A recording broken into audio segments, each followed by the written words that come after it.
भगवान कहते हैं मैं अवतरूंगा, मेरी आदि अनादि माया भी मेरे साथ करेगी, मेरी शक्ति को लेकर आऊंगा, स्वशक्ति के विलास से मैं इस विश्व का कल्याण करूंगा। हम उदार शक्ति में हैं, धीरे धीरे अपनी मूल शक्ति की ओर गति करें, तब क्या होगा? स्थिति लयो। इसका अर्थ बहुत छोटा टुकड़ा है, स्थिति लयो। आज का चौथा सूत्र, इसका अर्थ ये शिव जी का है कि ऐसा जब शिवतुल्य सदगुरु, जिसकी प्रत्येक क्रिया जप हो गई, जो आत्मज्ञान लुटा रहा है, अपने आप को बांट रहा है, दे रहा है, और अपनी स्वशक्ति का विलास ही जिसका विश्व है, पूरे विश्व में चेतना से घूम रहा है, वो सदगुरु कर सकता है। पूरे विश्व में अपनी शक्ति से घूमता है। कभी कभी कोई कोई सदगुरुओं को इच्छा हो जाती है तो काल का बंधन तोड़कर किसी व्यक्ति में वो आ जाते हैं। इसलिए आपको कोई कोई व्यक्ति ऐसी समाज में दिखाई देगी जिसमें कभी कभी आपके सदगुरु की झलक पाओगे आप। कभी लगेगी कि एक व्यक्ति में रामकृष्ण दिखाई दे रहा है, उन्हीं में कोई और भी। इसका मतलब वो नहीं, चेतना घूमती है, अपनी स्वशक्ति से पूरे विश्व में घूमती। उसको लगे कि नहीं यहां जाना है तो वहां कुछ समय के लिए विश्राम के लिए ठहर जाते हैं। तब लगता है कि इनका हलन चलन, उनकी क्रिया तो हमारे सदगुरु जैसे लगती है, क्योंकि वो चेतना उनमें आ जाती है। स्थिति लयो, जवाब ये है क्योंकि वो स्थिति और लय अपनी इच्छा अनुसार कर सकते हैं। वो रहना चाहे तो रह सकते हैं, अपने को विलीन करना चाहे तो विलीन कर सकते हैं। स्थिति लयो, इसका मतलब ये है। काल के संदर्भ में आप बुद्ध को नहीं मिल सकते। बुद्ध को हुए 2,500 साल हो गए। काल के संदर्भ में नहीं मिल सकते, लेकिन चेतना के संदर्भ में जरूर मिल सकते हो। रामकृष्ण देव को हुए इतनी साल हुई कि कोई महापुरुष को गए इतने वर्ष हो गए, कोई भी सदगुरु कक्षा का महापुरुष, उसको काल के संदर्भ में आप अभी पैदा हुए, वो हो गए 300-400 साल पहले। कोई तुलसी हुआ, कोई वाल्मीकि हुआ, कोई हुआ, जितने जितने महापुरुष, उसका काल के संदर्भ में तो नहीं बैठ पाएगा कि वो तो उस समय चला गया, अब उनके दर्शन कैसे हो। लेकिन चेतना के समय अनुसंधान में उसका मिलन अति सरल और आवश्यक है, हो सकता है, जरूरी भी है जगत के लिए। जो स्वशक्ति से भ्रमण करता है वो कहीं न कहीं आकर विश्राम लेता है। स्थिति लय, बहुत सुंदर शब्द है। वो स्थिति और लय अपने आप कर सकता है, अपनी मर्जी से करता है। रुकना हो तो रुक जाए, जाना हो तो जाए। विहंग चाल हो जाती है उसकी। एक शाखा पर बैठना, बैठ गए, लगा कि चलो अब चले तो निकल गए, चले, ऐसा होता है। इसलिए आप जिसको सदगुरु कहते हैं वो कभी मरते नहीं, वो कभी न कभी आते हैं, कभी न कभी आते हैं। हाँ? स्थिति लाओ, बड़ा सुंदर। बुद्ध की वार्ता आपने सुनी है। बुद्ध जब निर्वाण को गए, मैं पढ़ी है बात ये, जब निर्वाण को गए तो मोक्ष के अंतिम द्वार पर वो आकर खड़े हो गए और फिर पीठ घुमा दी उसने, मुंह फेर लिया, पीठ निर्वाण के द्वार की ओर और मुंह इस तरफ। पार्षद लोग खड़े थे, उन्होंने कहा भगवान पधारे, आपको कोई रोक टोक नहीं, आप निर्वाण। बुद्ध ने क्या कहा, बड़ी प्रसिद्ध बात है। बुद्ध ने कहा कि मैं अंदर आने वाला नहीं। क्यों? कि दुनिया का एक भी जीव मुक्त होने में बाकी है, तब तक मैं निर्वाण को नहीं जाऊं। स्थिति लयो, मैं मेरी इच्छा से स्थिति कर सकता हूं, मैं मेरी इच्छा से लय कर सकता हूं। मुझे तुम निर्वाण देना चाहो और मैं लूं, मैं चाहूं तो ले सकता हूं, न चाहूं तो न भी ले सकता हूं। न मोक्षस्य आकांक्षा, मुझे मुक्ति नहीं चाहिए। ये बुद्ध का प्रिय वचन है ना। दुनिया का एक भी व्यक्ति जब तक अज्ञान रहेगा, मुक्ति से रहित रहेगा, तब तक मैं निर्वाण को नहीं जाऊंगा, तब तक मैं ये काम नहीं करूंगा। और कहते हैं बुद्ध अभी तक है, बुद्ध है, बुद्ध की चेतना घूमती है। ऐसे कई महापुरुषों की चेतना घूमती है। भूत प्रेत की चेतना घूमती है, और कहीं कहीं को भूत प्रेत पकड़ लेते हैं। तो सदगुरु लोग तो क्या कहे, परमात्मा के रूप होते। बुद्ध को कृष्ण मूर्ति में उतारना था, लेकिन कृष्ण मूर्ति ने मना कर दी। वो तो पूरा विज्ञान था ना मेरे भाई बहन, कि मैं मास्टर होने के लिए राजी नहीं हूं, संसार का शिक्षक बनने को मना कर दिया। मैं मेरे शरीर में उसको नहीं उतारा, इसलिए बुद्ध घूमते रहे। और अब एक घटना घटी, कहते हैं कि बुद्ध उतरे, ऐसे घटना घटी जो हो, इसमें मैं नहीं जाना चाहता, लेकिन मुझे ये घटना सच लगती, हो सकता है घट सकती है घटना, हमको सच लगती है। हम भले कुछ बात को न माने, किसी विचार को न माने, किसी विचारधारा को हम न छुए, लेकिन ये घटना के बारे में हमारी अंदर की वस्तु हाँ कह रही है कि ये घटना घट सकती है, हो सकता है। स्थिति लयो, अपनी इच्छा से वो स्थिति कर सकता है और अपनी इच्छा से वो लय कर सकता है। भगवान शिव अपनी इच्छा से सब करते हैं, स्थिति करें, लय करें, उद्भव, स्थिति, संहार, कार्य अपनी इच्छा से जो कर लेते हैं। तो ऐसे महापुरुष जो अपनी इच्छा हो तो रुक भी जाए, अपनी इच्छा न हो तो निकल भी जाए। कई महात्मा ऐसे हुए जो सोचते हैं कि बस अब निर्वाण, अब जन्म मरण में नहीं आने, निकल गए। कहीं ऐसे है कि नहीं, हमें अजी रहना है, हमें कईयों का उद्धार करना है, हमें कईयों को पहले परमार्थी, और वो स्वार्थी नहीं है, लेकिन अपनी अपनी मौज की मस्ती है मेरे भाई बहन, रुक गए गए। कौन उस पर, वो ट्रेन में थोड़े बैठते कि ट्रेन जिस ट्रेन स्टेशन पर खड़ी हुई है वहां उसको खड़ा रहना पड़े, वो तो चेतना से गति करते हैं, जहां रुकना रुके, ना रुकना ना रुके। काकभूषुंडी को लाख समझाओ कि अब बहुत उम्र हो गई, बोले नहीं, तजो न तन निज इच्छा मरना, स्थिति लायो, मैं मरना वाला नहीं, तन बिनु भेद, मुझे भजन करना है, मुझे कई पंख वाले लोग को मिलना है जिसके पंख फूट गए। पक्षी का अर्थ जिसको पंख फूट गए हैं, जो अपने मन बुद्धि लेकर किसी सदगुरु के पास जाने के लिए राजी हो गए हैं। ऐसे गरुड़ का अर्थ केवल पक्षी ही मत समझो, अंगद ने स्वयं कहा है, खगराज को केवल पक्षी मत समझो, गंगा को केवल नदी मत समझो, और काम दुर्गा को केवल पशु मत समझो, अमृत को पीना मत समझो, हनुमान को बंदर मत समझो, और हे रावण ऐसे राम को केवल मनुष्य मत समझो, वो साक्षात परमात्मा है। तो खगराज गरुड़ कोई पक्षी नहीं है जिसकी पंख फूट गई, जिसको निष्ठा फूट गई, जो उड़ान के लिए राजी हो गया, जो एक जगह बैठा था, एक पक्ष में एक हठ लिए बैठा था, जिसको उड़ान की ताकत आ गई। ऐसे जिज्ञासा जिसकी प्रकट हो गई, उसके लिए भुसुंडी कहे मैं मरने वाला नहीं, स्थिति लयो तजो न तन निज इच्छा मरना, मैं मरूंगा नहीं, मना कर रहे। तो ऐसे सदगुरु लोग, सिद्ध पुरुष अपनी इच्छा से स्थिति और लय का निर्णय करते हैं, उस पर कर्म प्रारब्ध विधि कुछ नहीं कर सकते। संसार का काल उनका किंकर बन जाता है, उसके सामने काल का काल है ना, ये काल करता है उसको कुछ, काल कांपता है इनसे। स्थिति लयो, अपनी इच्छा से स्थिति करें, अपनी इच्छा।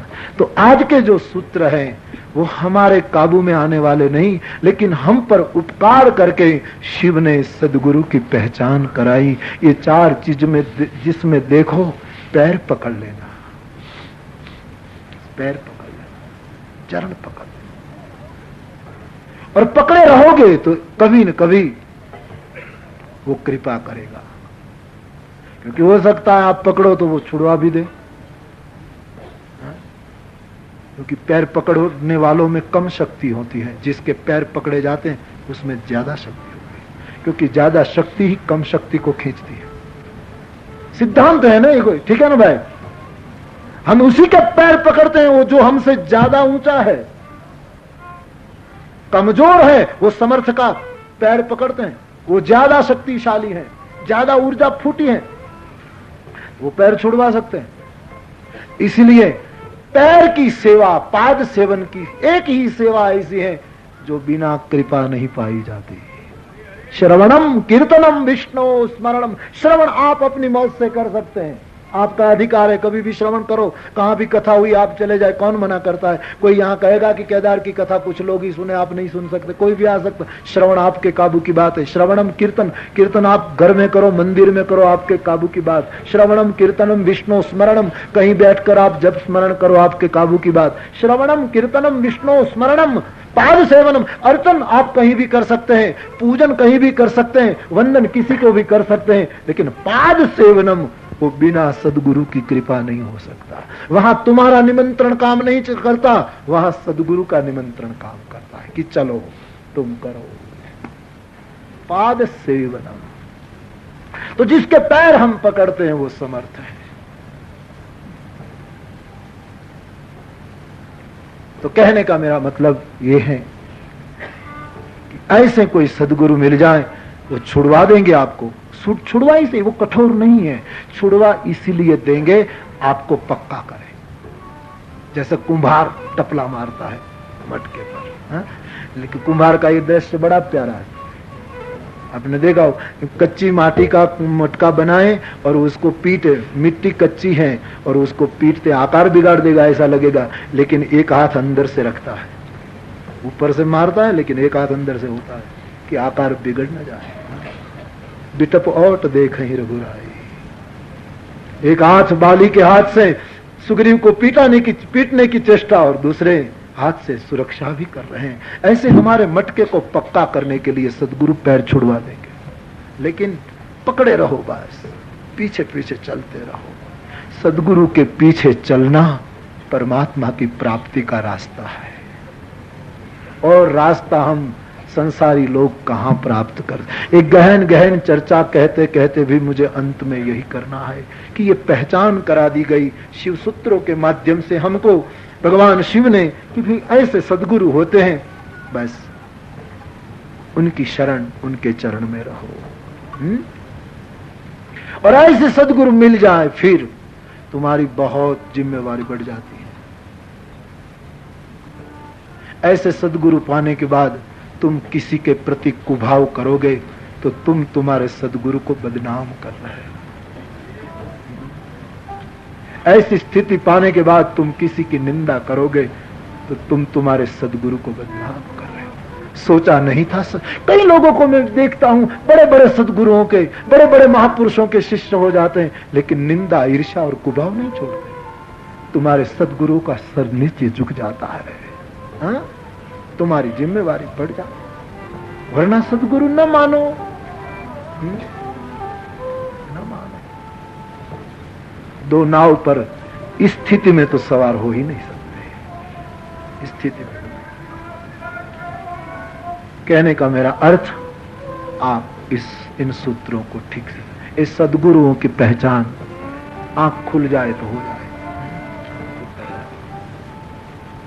अंधा टकराता है, देखने वाला टकराता है, देखने वाला दरवाजा ढूंढ लेता है, हाँ? लेकिन अंधे को ऐसा लगता है कि मैं नहीं टकराता, सब लोग मुझे टकराते हैं।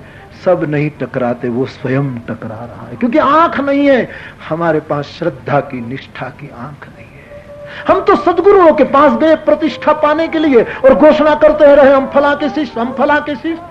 मिल गया संसार में सम्मान, ओहो वो फला के शिष्य है, बस इतना ही मिला, आप फला के शिष्य हो, इससे आगे कुछ नहीं मिला, क्योंकि तुम्हारे पास आंख नहीं है।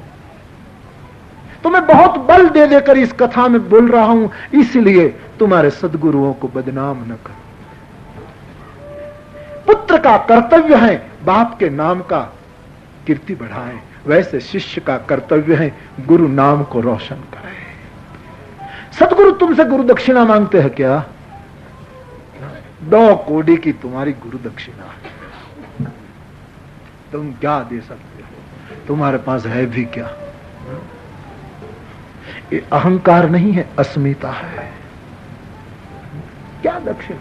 सदगुरु को आप दक्षिणा दे और कोई ले, वो तो उनकी करुणा है कि आपको राजी करने के लिए हाथ में ले दिया, लेकिन तुम्हें पता है, तुम पीठ घुमाते हो, निर्णय कर लेता है कि किसको दे दे। सदगुरु जो आत्मज्ञान से भरा है, जिसकी तिजोरी को कोई लूटने वाला नहीं, उसको आप क्या दे सकते हैं? शिव को क्या दे?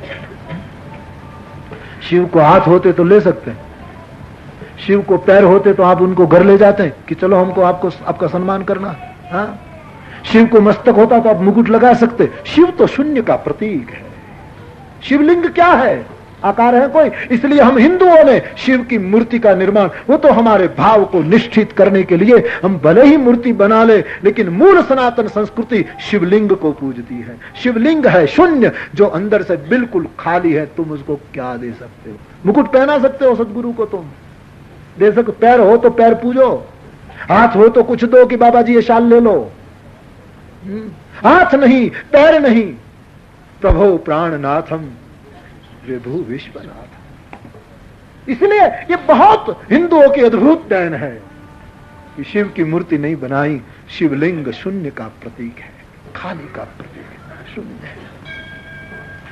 और वो कहता है कि यदि आपको बहुत इच्छा हो जाए सदगुरु को कुछ देना है तो सोने का गहना मत पहनाओ, भुजंग का भूषण पहनाओ।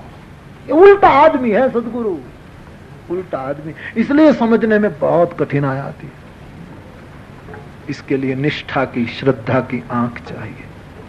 तो कोई ऐसा सदगुरु मिल जाए और आप सदगुरुओं के शिष्य, यानी कोई महान व्यक्ति संसार में हुई आई हो उनके शिष्य हम कहलाते हो, तो इनका नाम बदनाम न हो, इसका ध्यान रखना। महापुरुषों के तो शिष्य ऐसे होने चाहिए, कभी किसी को बाधक न बने। हा हमसे कभी को किसी को दुख न हो, ऐसा बर्ताव करें। आपको ये सब गूंटना है मेरे भाई बहन, मैं एक एक एक को कह रहा हूं, ये एकड़ा आपको गूंटना है, संकल्प करना है, हम किसी की निंदा नहीं करेंगे। हमारा कितना बड़ा सदगुरु है, ये आपको करना है यहां से जाकर। मैं इसलिए इस बात पर ज्यादा, क्योंकि आज वैष्णव की ईर्ष्या करता है। आप वल्लभाचार्य महाराज के नाम को बदनाम कर रहे हो। आज शिव को मानने वाले एक दूसरे की ईर्ष्या करते हैं, फला ऐसा, तुमको दूसरा ऐसा इतना समय मिले तुम्हारा दुर्भाग्य है, दुर्भाग्य है तुम्हारा। तुम्हारी शक्ल कह देती है कि तुम कहीं नहीं पहुंचे हो, तुम वहीं के वहीं हो। तुमने फैसला कर लिया कि लंदन से, बंबई से हवाई जहाज लंदन पहुंच गया, लेकिन तुम वही के वही उतरे हो, कुछ फर्क नहीं पड़ा है। हम बार बार आपको स्नान करा रहे हैं कि ये मैल निकल जाए, एक कूड़ा करकट निकल जाए। हमको आक्रामक मत समझना, समझो तो आप जाने,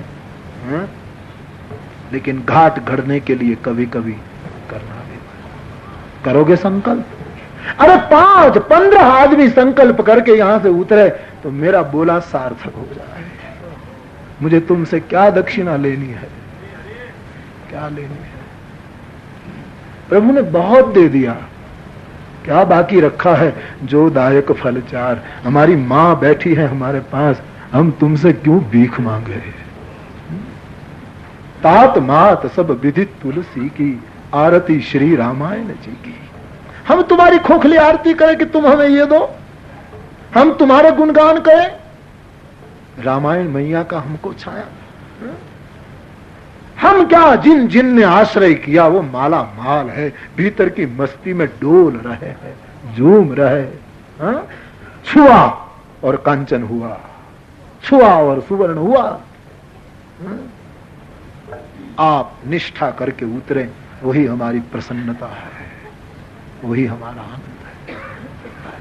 किसी का द्वेष नहीं, किसी की निंदा नहीं, किसी के प्रति कुभाव नहीं। और आप करोगे तो तुम्हारी कीमत मेरी दृष्टि में, इसका अर्थ ये नहीं कि आपके प्रति नफरत है, लेकिन हमारी दृष्टि में ऐसा होगा कि अभी आपको बहुत तैयार करना पड़ेगा और शक्ति काम में लगाने पड़ेगी, न जाने और कई सूत्र कहने पड़ेंगे। क्योंकि इस औजार से आप ठीक नहीं हुए तो शायद दूसरा साधन काम में लगाना पड़ेगा। इसलिए अपने अंदर का धनुष भंग करो, भीतर के धनुष भंग को ठीक से कर लो और जानकी को पालो, सिया को पालो, अंदर की चेतना को पालो। बस आज इतना कहकर मैं कथा में प्रवेश करूं। कल शिव सूत्र के कुछ अंतिम सूत्र कहकर हम कथा को भगवान शिव के चरणों में समर्पित करेंगे। लेकिन आइए जहां तक पहुंच पाए कथा में आगे बढ़े। तो शिव सूत्रों, ये सूत्र एक इशारे हैं, सदगुरु की पहचान के सूत्र हैं।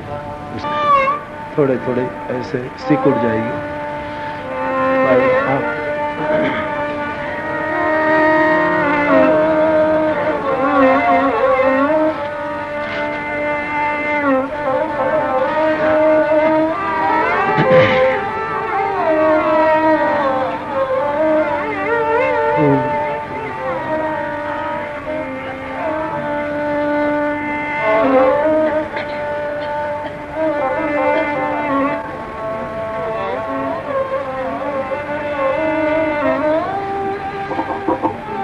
आइए हम शिवचर सूत्र के अंतिम चरणों में प्रवेश करें।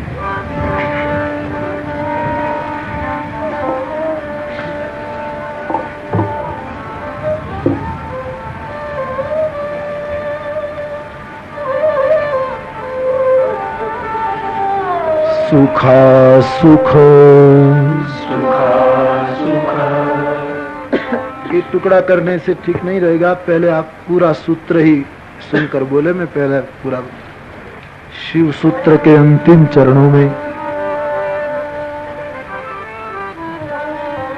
भगवत कृपा बरस रही है। शरीर की बात और है, लेकिन मन तो भर रहा है, हृदय पुलकित हो रहा है। शरीर अपना काम करे, ये बात और है। हम जब यहां आए तो मुझे कहा गया कि अच्छा वातावरण है, ऐसा ही ऐसा रहे तो कितना अच्छा। तब मैंने कहा था कि अच्छा ही वातावरण रहे तो तुम केदार को ठीक से हृदय में लेकर नहीं उतर पाओगे। कम से कम केदार अपना रूप तो जरूर दिखाए। ये कोई हिल स्टेशन तो नहीं है। केदार का रूप वो दिखा रहा है कि तुम ये छवि भी लेकर जाओ। यहां तो हम तपस्या के लिए आए थे। ओम श्री शिवार्पणम अस्तु।